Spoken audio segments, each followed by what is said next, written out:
Hace unos días conocimos un reporte del INE que nos daba cuenta de cómo han ido evolucionando los salarios de los trabajadores chilenos. Brechas entre hombres y mujeres se van de alguna manera alargando. Vamos a querer indagar en eso en profundidad, asimismo como los mecanismos para poder reactivar el mercado laboral junto a Juan Bravo, economista, director también del Observatorio Contexto Económico de la Universidad Diego Portales. ¿Cómo estás? Bienvenido. Buenas tardes. Hola Bárbara, muchas gracias por la invitación. Bueno, para poder dimensionar qué está pasando en el mercado laboral, cifras como las que conocimos hace unos días son muy interesantes. ¿Cuáles son las cosas que más le llamaron la atención? Ujú. Sí, lo primero que me gustaría señalar, porque lo he visto en varias personas que hablan que subieron los ingresos promedios laborales en Chile durante la pandemia. Y claro, cuando uno ve el número, suben en 2,4% respecto a 2019, pero en ese mismo periodo, cuando se toma la encuesta se toma en el último trimestre de cada año. La inflación fue de 3% anual, entonces en realidad la capacidad de compra de esos ingresos laborales cayó en 0,6% anual. Entonces eso es muy importante porque más que el ingreso en términos nominales, siempre lo que a uno le importa es la capacidad de compra de ese ingreso. Y esa capacidad de compra cayó. Es cierto que la reducción fue ligera. Ahora también esta encuesta se toma no en el peor momento de la pandemia, se tomó el cuarto trimestre del año pasado, o sea, ahí ya estábamos igual en una fase de recuperación de empleo, pero aún así hubo una caída de la capacidad de compra. Eso como primer punto. O sea, la Lo inflación otro, mayor al aumento del salario. En exacto. fácil Claro, salimos en rojo. eso es muy importante, ¿cierto? Siempre tenemos que ajustar por inflación, porque lo que importa es la capacidad de compra. Este año, cuando se tome la ESI, va a ser, yo creo, más importante aún considerar eso, porque al menos en este momento estamos con presiones inflacionarias importantes, entonces vamos a tener que ir viendo qué pasa con la inflación, porque eso va a determinar finalmente la capacidad de compra de los ingresos. Lo otro tú lo comentabas ahí también, el tema de lo que pasó con las brechas de género. Eso es probablemente una de las cosas más dignas de analizar. Fíjate que la brecha de género en 2019 estaba en torno al 28%, o sea, las mujeres ganaban 28% menos de ingreso que los hombres en promedio. Y en 2020 esa brecha se reduce a 20%, o sea, sigue existiendo, pero es mucho menor. Y una caída así no la habíamos visto desde que existe esta medición, esta nueva medición. Pero ¿por qué ocurre esto? Y esa es la mala noticia, no ocurre por buenas razones. A uno lo que le gustaría es que esta brecha de género se reduce porque a igual trabajo a las mujeres se les paga lo mismo. Esa sería la buena razón, ¿cierto? Pero en realidad lo que ocurre es lo siguiente, que el empleo que más se desploma en pandemia es el de mujeres que no tienen educación superior completa. Ese es el grupo más afectado. Entonces, como este ingreso laboral se calcula entre los trabajadores que se encuentran ocupados, o sea, los que están trabajando, claro, salieron muchas mujeres que ganan ingresos bajitos. Entonces, eso te eleva desde el punto de vista estadístico al promedio, pero se debe a una destrucción de empleo, no a que estemos mejorando. Eso por un lado. Lo otro que ocurre es que los hombres empeoraron mucho. Cuando uno ya empieza a hilar más fino, ve que los hombres que no son proveedores del hogar, ¿ya? Tienen un desplome brutal de ingresos, pasan de sobre 600.000 a menos de 500.000 en promedio, y eso es porque se insertan en empleos mucho más precarios, más informales, con menor calificación. Entonces esa tampoco es una buena razón para que caiga la brecha, porque no queremos que la brecha caiga porque a los hombres empeoran mucho sus ingresos. Lo que queremos, insisto, es que las mujeres, ¿cierto?, puedan mejorar sus condiciones laborales y que no haya diferencia en términos de lo que se les paga, ¿cierto? Y que las brechas de participación se reduzcan, y nada de eso lamentablemente ocurrió. Entonces hay que tener mucho cuidado con el análisis de brecha de género, con solo quedarnos con el indicador promedio sin ver cuál fue el contexto laboral que ocurrió en pandemia. O sea, se netea totalmente. Si lo miramos desde este punto de vista, al hacer el doble clic, en realidad no se redujo ninguna brecha, es simplemente una ilusión en la forma como lo estamos calculando, simplemente. Exacto, es un artefacto estadístico en términos simples. Ahora, en términos también técnicos, estadísticos, ¿cómo se hace bien esa distinción? Porque siempre se suele, como dice, tomar el promedio, todo lo que ganan las mujeres que trabajan, que están ocupadas, lo mismo los hombres, y después se ven las brechas. Pero si nosotros pudiéramos hacer ya no un doble clic, sino que 3, 4, 5 clics, nos daríamos cuenta que parte importante de esas mujeres, en el fondo, ganan menos porque están en posiciones y en trabajos más precarios o trabajos cargos más bajos, en el fondo. Entonces, claro, uno no podría concluir necesariamente que las mujeres al mismo trabajo ganan menos, porque estamos comparando mujeres que quizás trabajan en la escala 1 y los hombres están en la escala hasta las gerencias generales, por ejemplo. Es distorsionada entonces esa comparación. Claro, justamente, y por eso es que justamente nunca hay que quedarse con el número promedio, precisamente por eso, ¿cierto? Y siempre uno tiene que entrar a los desgloses más finos. Y el punto que tú haces es clave, porque justamente uno debería, ojalá, ¿cierto?, hacer comparaciones a igual nivel educativo. Pero cuando uno hace eso, O sea, y y nivel educativo, dice, ah, perdón, y funciones o trabajo, porque claro, independiente de la educación, si uno es gerente y la otra persona está en el nivel más bajo, por ejemplo, aunque sean hombres o mujeres, evidentemente uno va a ganar más que el otro.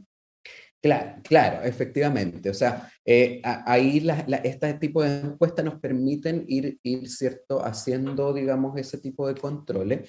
Ahora, nunca se puede llegar a un detalle ultra fino solo mirando la encuesta, y ahí se requieren estudios formales que precisamente ya controlan a igual productividad cuál es la diferencia de salario. Ahora, todos los estudios para Chile, no hay ninguno que no encuentre que ya controlando por igual productividad las mujeres ganen menos. Ahora, ese rango en promedio en los estudios para Chile está en torno al 20%. O sea, a igual productividad, a igual trabajo, una mujer está ganando en Chile aproximadamente un 20% menos. Sin Y hay algunos embargo, sectores, para que nos metamos ya súper de lleno en esto, hay algunos sectores o algunos tipos de trabajo en donde se ve más que eso, porque, no sé, me imagino, por ejemplo, si una empresa que necesita cajeras o cajeros de un supermercado, no pareciera sensato que dijeran en el caso los hombres pagan más que las mujeres. ¿Dónde usted se ve más con la información que tenemos, por ejemplo? claro, con la información de la ESI, sin embargo, sí nos permite justamente dar luces sobre eso. Cuando uno ya ve dónde se ocurren esas mayores brechas de género, ocurren precisamente a mayores niveles educacionales. ¿Y eso por qué ocurre? Porque justamente al ser trabajos con mayor nivel de capital humano requerido para ejercer ese empleo, en el fondo el costo para el empleador que se produce es mayor en ese nivel. ¿Por qué se produce un mayor costo para el empleador? Eso tiene que ver esencialmente con la legislación laboral. Nuestra legislación laboral da ciertos derechos a las trabajadoras mujeres que no se los da igual a los hombres. Y esa es la madre del cordero, digamos. O sea, mientras los derechos no sean los mismos para hombres y para mujeres, lo que hace la legislación es que encarece la contratación de mujeres. Entonces, por En ejemplo, si cargo hay un, ejecutivo se nota más entonces la se diferencia. da más encargo ejecutivo porque, por ejemplo, claro, si hay un periodo de postnatal, por ejemplo, como no son iguales los permisos entre hombre y mujer, el empleador sabe en el fondo que va a tener que buscar un reemplazo, cómo sustituye esas funciones por ese periodo de tiempo, pero sabe que esa situación ocurre cuando contrata mujeres, no hombres, porque el hombre hoy día, por ejemplo, tiene apenas 5 días de permiso de postnatal.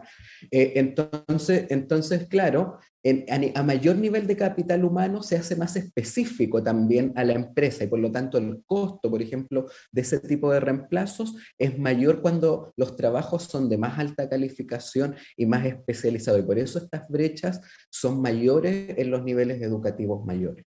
Y es más fácil, me imagino, también hacer esas diferencias. Muchas veces en el mismo grado gerentes, por ejemplo, quizás ganan distinto, independiente si son hombres o mujeres, a diferencia de cargos que son más estandarizados en el fondo, donde hay un tramo con un salario único. Exacto, mientras más especializado y más capital humano, en el fondo ese diferencial de ingreso va a ser mayor.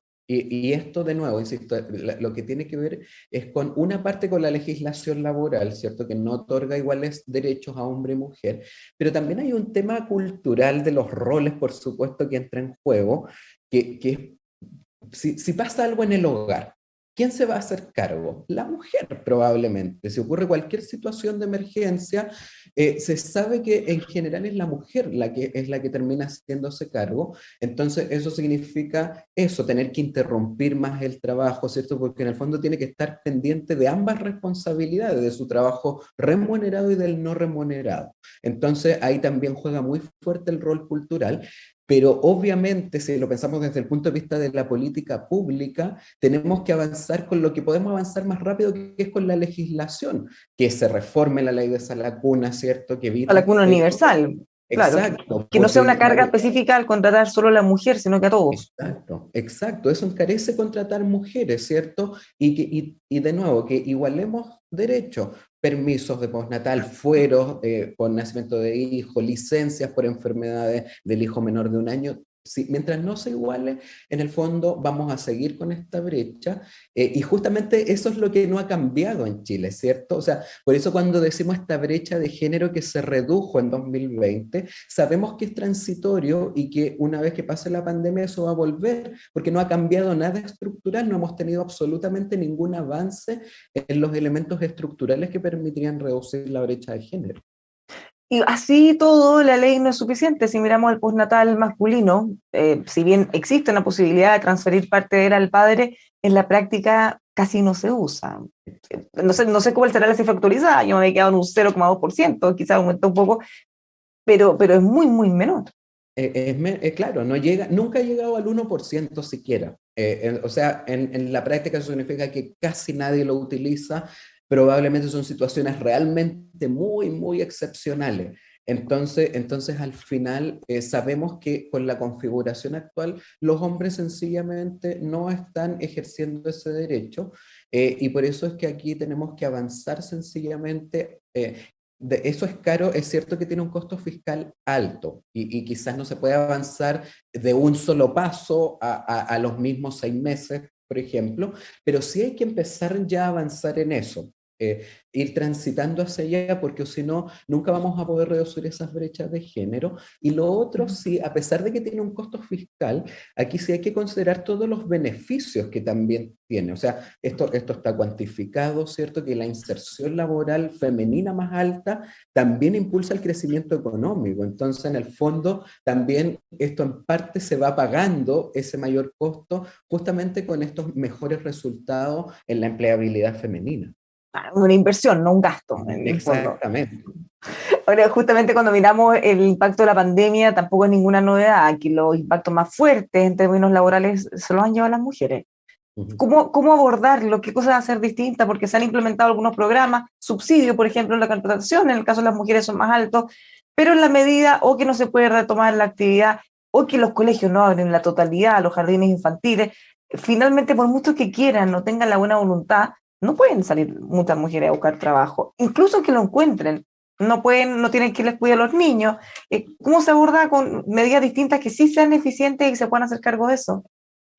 Absolutamente. Los subsidios, ¿cierto? Son una parte del paquete de medidas que tiene que estar, ¿cierto? Subsidios diferenciados que sean más altos para las mujeres y en un monto que cubra al menos esa brecha de género. Los nuevos subsidios, ¿cierto? Están cumpliendo ya con eso, al menos están cubriendo la brecha de género, porque al principio no fue así. Pero ahora sí, ya están al menos cubriendo esa brecha y eso es una parte, pero como bien dices tú, mientras no esté el resto de medidas que complementan eso, justamente la apertura de colegios presenciales, porque los colegios, además de ofrecer y hacer su rol primordial, que es entregar educación, no se puede desconocer que también cumplen otros roles que justamente tienen que ver con este rol de cuidado y que le permiten a muchas familias que ambos padres puedan trabajar.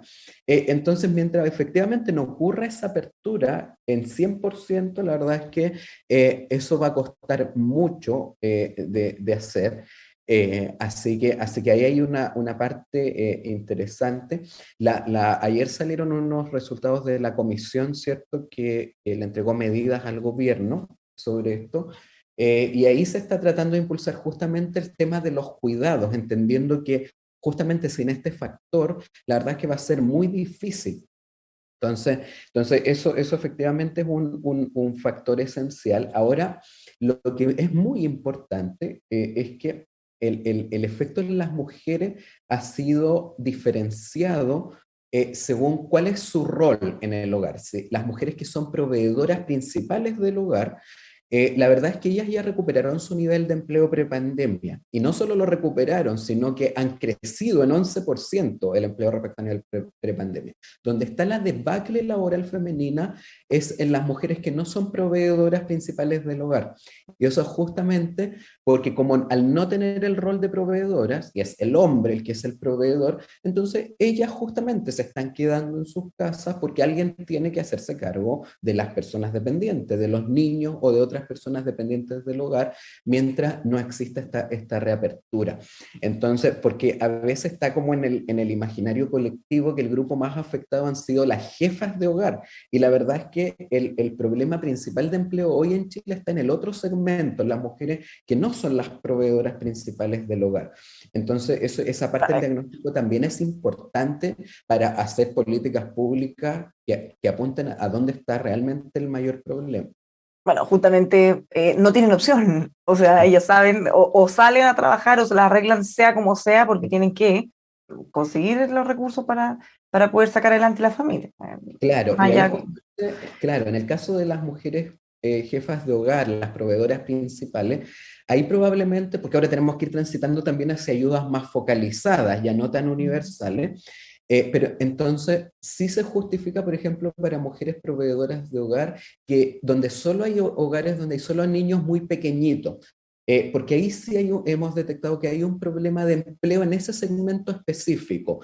En las otras mujeres jefas de hogar, donde por ejemplo ya hay hermanos mayores o hay otros familiares que pueden cuidar a los niños, la verdad es que ya se han reinsertado y como te digo, ha habido incluso un aumento de empleo respecto a los niveles de empleo prepandemia, pero eso no ha ocurrido cuando esa madre que es jefa de hogar no tiene con quién y el niño es demasiado chiquitito, es menor a 5 años.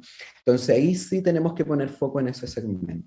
bueno, justamente estamos de alguna manera avanzando en aperturas de la economía, se ha avanzado con la apertura de la fase, de hecho ahora vamos a pasar a fase 4, mayor apertura del comercio, de distintas actividades para que la gente pueda trabajar y desarrollar actividades económicas. Y un punto que tenemos todavía pendiente, que tiene a muchos preocupados, es el toque de queda. ¿Hay alguna estimación de los impactos que podría tener el eliminarlo, el impacto que podría tener en la economía y por supuesto también en la reactivación de los empleos? Sí, la verdad es que sí, francamente el toque de queda a esta altura se ha vuelto más bien una herramienta de control social, o sea, hay que decirlo bien francamente. Yo creo que ya muchas voces bastante transversales de distintos sectores políticos lo han manifestado, así que yo espero que realmente el gobierno tome cartas en el asunto. El impacto obviamente en estas cosas no es homogéneo, hay sectores, por ejemplo, ciertas industrias que operan de lunes a viernes en el día, el impacto es relativamente pequeño. No sé, estoy pensando, por ejemplo, la manufactura, ciertos servicios empresariales, financieros, pero en cambio, ¿qué sectores son los que más se ven afectados? Los mismos que ya se habían visto afectados en la pandemia. Restaurantes, ¿cierto? Los servicios de entretenimiento, la rama de entretenimiento, de actividades recreativas, fue la más golpeada en términos laborales en la pandemia y sigue siendo golpeada porque muchas de estas industrias operan en horarios nocturnos. Entonces, lamentablemente lo que uno ve es que se sigue perjudicando además a las mismas empresas que fueron las más golpeadas. Entonces de verdad es urgente o si al menos no se levanta, por lo menos retrasarlo. Pero estamos, en el fondo la gente ya a las 9, 9:30 de la noche ya tiene que estarse retirando a sus casas y es sabido que en esos sectores, ¿cierto? Restaurantes, gastronomía, entretenimiento, donde mejor les va es los fines de semana, en los horarios nocturnos, entonces a ellos les sigue afectando más y realmente tiene muy poca justificación en este momento. O sea, uno tiene que ser flexible, si más adelante quizás se necesita, lo puede quizás hacer, pero en este momento, francamente, tiene muy poca justificación. Bueno, incluso comercio, algunos sectores que tienen que cerrar más temprano para que los trabajadores puedan movilizarse a su casa. Además, bueno, pensando en que No solo el trabajador tiene que salir del trabajo y llegar a su casa, tiene que tener algún minuto en el día para poder hacer otra cosa también. Si es que al final ese tiempo va a quedar reducido entre trabajo, traslado y estar dentro de su casa. Claro, lo que tú dices es muy importante, Bárbara, porque eso es lo otro, ¿cierto? Todos los efectos psicológicos, ¿cierto?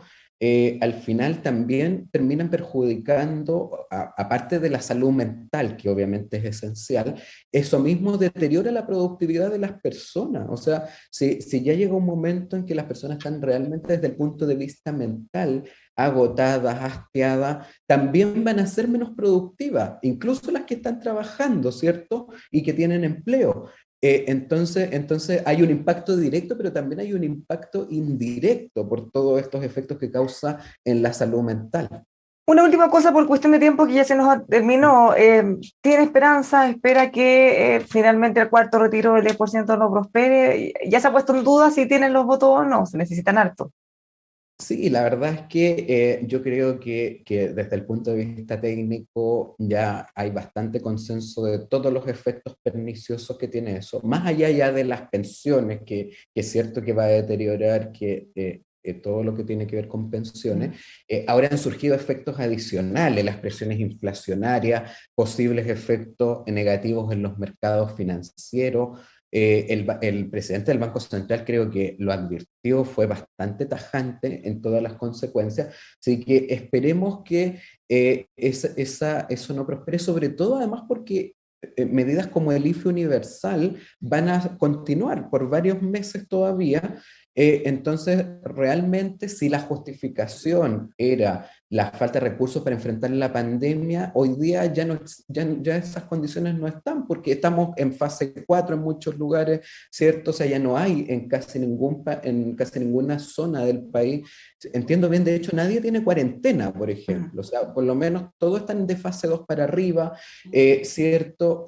Ya estamos en una condición económica mejor, hay un IFE universal de monto suficiente, entonces realmente no se justifica, Esperemos que se así que esperemos mantengan que esas no condiciones. prospere. Esperemos, hay que seguir cuidándose y avanzar en vacunación también. Muchas gracias por haber conversado con nosotros. Buen fin de semana. Encantado, igualmente para ti. Muchas gracias, Bárbara. A todos invitados a seguir informándose con nosotros aquí en emol.com.